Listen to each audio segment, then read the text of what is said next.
Reading through the Bible in a year, April 27th. Numbers chapter 4. Psalm 38. Song of Solomon, or Song of Songs, chapter 2, and Hebrews chapter 2.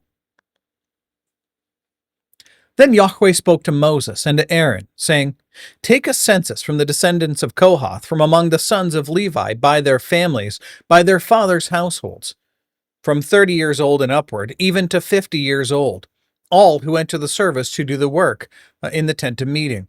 This is the work of the descendants of Kohath in the tent of meeting, concerning the most holy things.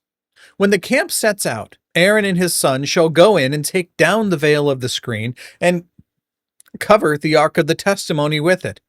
And they shall lay a covering of porpoise skins or goat skins, and shall spread over it a cloth of pure blue, and shall insert its poles. Over the table of the bread of the presence they shall also spread a cloth of blue, and put it on the dishes, and the pans, and the sacrificial bowls, and the jars for the drink offering, and the continual bread shall be on it. So it remains on the table of showbread. As they move around, they just cover it with the bread still on there. They shall spread over them a cloth of scarlet material, and cover the same with the covering of porpoise skin, again, or goat skins, and they shall insert its poles.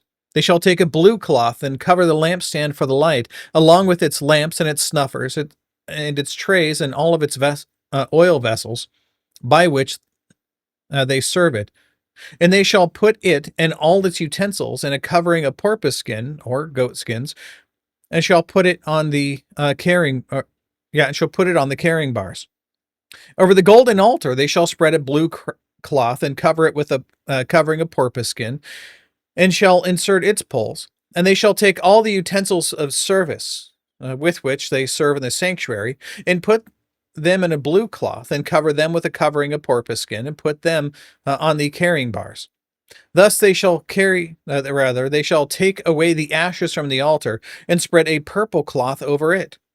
They shall also put on it all its utensils by which they serve in connection with it, the fire pans, the forks, the shovels, and the basins, and all the utensils of the altar. And they shall spread a cover of porpoise skin over it, and insert its poles.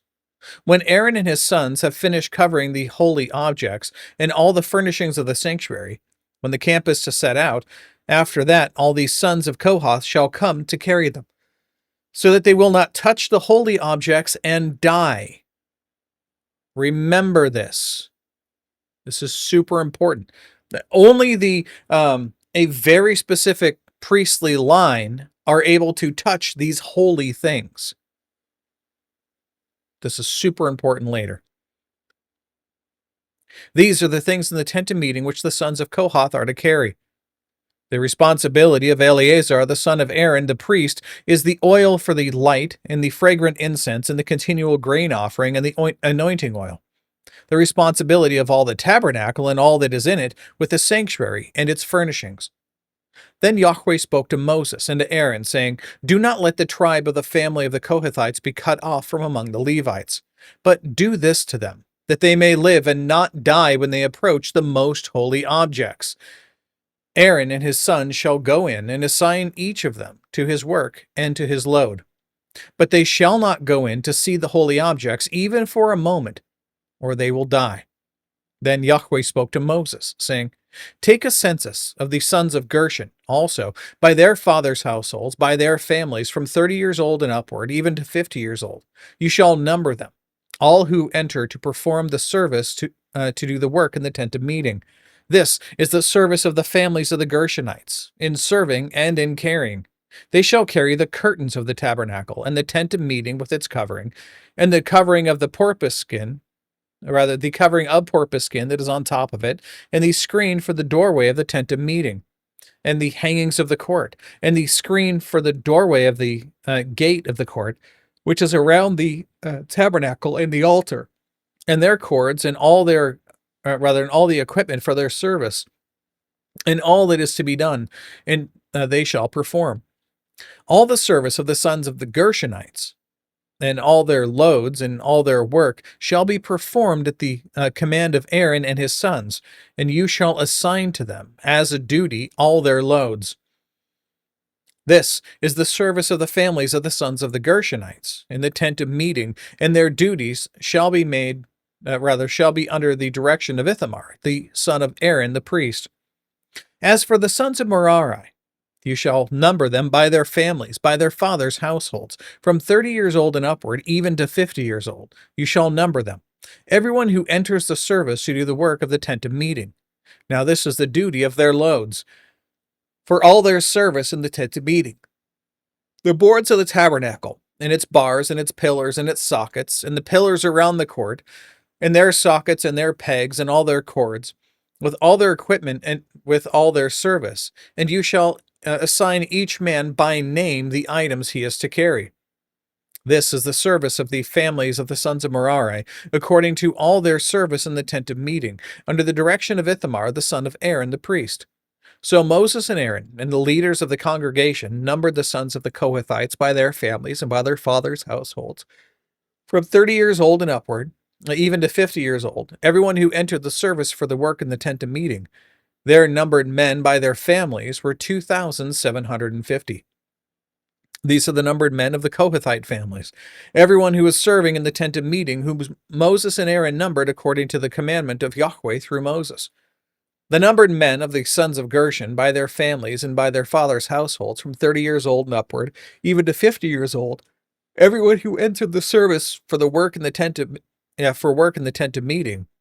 Their numbered men by their families and by their fathers' households were 2,630. These are the numbered men of the families of the sons of Gershon, everyone who was serving in the tent of meeting, whom Moses and Aaron numbered according to the commandment of Yahweh. The numbered men of the families of the sons of Merari, by their families, by their fathers' households, from 30 years old and upward, even to 50 years old, everyone who entered the service for the work in the tent of meeting. Their numbered men by their families was 3,200. These are the numbered men of the families of the sons of Merari, whom Moses and Aaron numbered according to the commandment of Yahweh through Moses. All the numbered men of the Levites, whom Moses and Aaron, the leaders of Israel, numbered, by their families and by their fathers' households, from 30 years old and upward, even to 50 years old. Everyone who could enter to do the work of service and the work of carrying in the tent of meeting. Their numbered men were 8,580. According to the commandment of Yahweh through Moses, they were numbered, everyone by his serving or carrying. Thus, these were his numbered men, just as Yahweh had commanded Moses. Now, Psalm 38.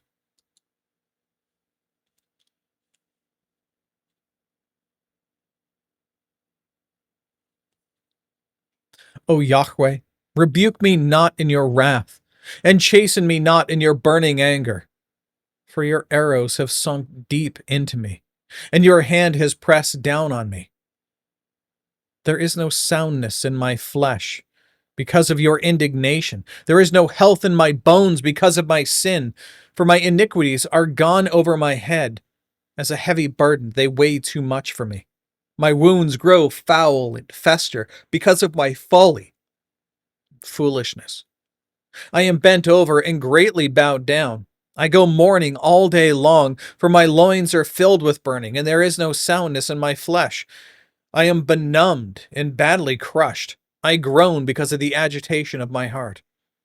Lord, all my desire is before you, and my sighing is not hidden from you. My heart throbs, my strength fails me, and the light of my eyes, even that which is gone from me. My loved ones and my friends stand aloof from my plague, and my kinsmen stand far off. Those who seek my life lay snares for me, and those who seek to injure me have threatened destruction, and they devise treachery all day long. But I, like a deaf man, do not hear. I am like a mute man who does not open his mouth. Yes, I am like a man who does not hear, and in whose mouth are no arguments. For I hope in you, O Yahweh. You will answer, O Lord my God. For I said, may they not rejoice over me, who, when my foot slips, would magnify themselves against me. For I am ready to fall, and my sorrow is continually before me. For I confess my iniquity.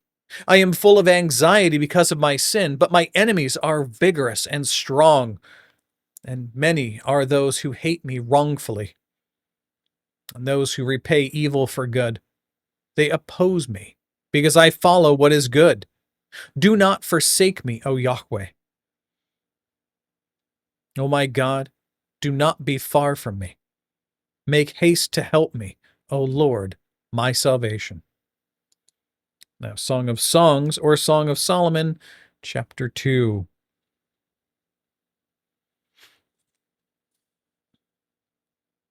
The bride's admiration.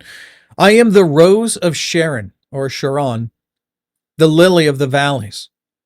Like a lily among the thorns, so is my darling among the maidens. Like an apple tree among the trees of the forest, so is my beloved among the young men. In his shade I took great delight and sat down, and his fruit was sweet to my taste. He has brought me to his banquet hall, and his banner over me is love. Sustain me with raisin cakes, refresh me with apples, because I am lovesick. Let his left hand be under my head, and his right hand embrace me. I adjure you, O daughters of Jerusalem, by the gazelles or the hinds of the field, that you do not arouse or awaken my love until she pleases. Listen, my beloved. Listen, my beloved. Behold, he is coming, climbing on the mountains, leaping on the hills. My beloved is like a gazelle or a young stag. Behold, he is standing behind our wall. He is looking through the windows. He is peering through the lattice. My beloved responded and said to me, Arise, my darling, my beautiful one, and come along. For behold, the winter is past, the rain is over and gone. The flowers have already appeared in the land. The time has arrived for pruning the vines. And the voice of the turtle dove has been heard in our land. The fig tree has ripened its figs, and the vines in blossom have given forth their fragrance. Arise, my darling, my beautiful one, and come along. O my dove, in the clefts of the rock, on the secret place of the steep pathway, let me see your form. Let me hear your voice, for your voice is sweet, and your form is lovely. Catch the foxes for us, the little foxes that are ruining the vineyards, while our vineyards are in blossom. My beloved is mine, and I am his. He pastures his flock among the lilies, until the cool of the day, when the shadows flee away. Turn, my beloved, and be like a gazelle or a young stag on the mountains of Bether. Now, Hebrews chapter 2.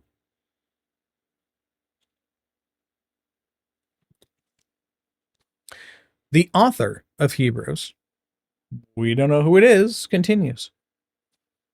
For this reason, we must pay much closer attention to what we have heard, so that we do not drift away from it. For if the word spoken through angels proved unalterable, and every transgression and disobedience received a just penalty, how will we escape if we neglect so great a salvation? After it was at the first spoken through the Lord, it was confirmed to us by those who heard. God also testifying with them, both by signs and wonders, and by various miracles, and by gifts of the Holy Spirit, according to his own will. For he did not subject to angels the world to come, concerning which we are speaking. But one has testified somewhere, again, Paul wouldn't say this, saying, What is man that you remember him, or the Son of Man that you are concerned about him? You have made him for a little while lower than the angels. You have crowned him with glory and honor, and have appointed him over the works of your hands. You have put all things in subjection under his feet. For in subjecting all things to him, he left nothing that is not subject to him. But now we do not yet see all things subjected to him. But we do see him who was made for a little while lower than the angels, namely Jesus, because of the suffering of death, crowned with glory and honor, so that, by the grace of God, he might taste death for everyone. Making sure we don't lose notes here. Nope, we're good. Continuing on.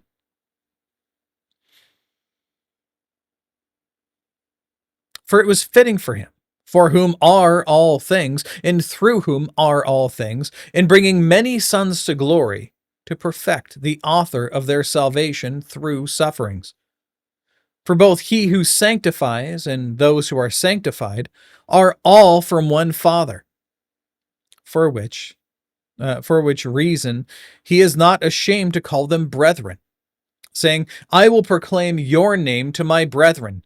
In the midst of the congregation, I will sing your praise. And again, I will put my trust in him. And again, behold, I and the children whom God has given me. Therefore, since the children share in flesh and blood, he himself likewise also partook of the same, that through death he might render powerless him who had the power of death. Make sure we don't lose notes. Yep, we're good. Again, the notes in this section are amazing. I want to make sure you have the ability to read them. Continuing on. I'm just going to reread verse 14. Therefore, since the children share in flesh and blood, he himself likewise also partook of the same, that, through death, he might render powerless him who had the power of death, that is, the devil, and might free those who, through fear of death, were subject to slavery all their lives. For assuredly, he does not give help to angels, but he gives help to the descendants of Abraham. Therefore, he had to make his brethren, he had to be made like his brethren in all things, so that he might become a merciful and faithful high priest in things pertaining to God, to make a propitiation for the sins of the people.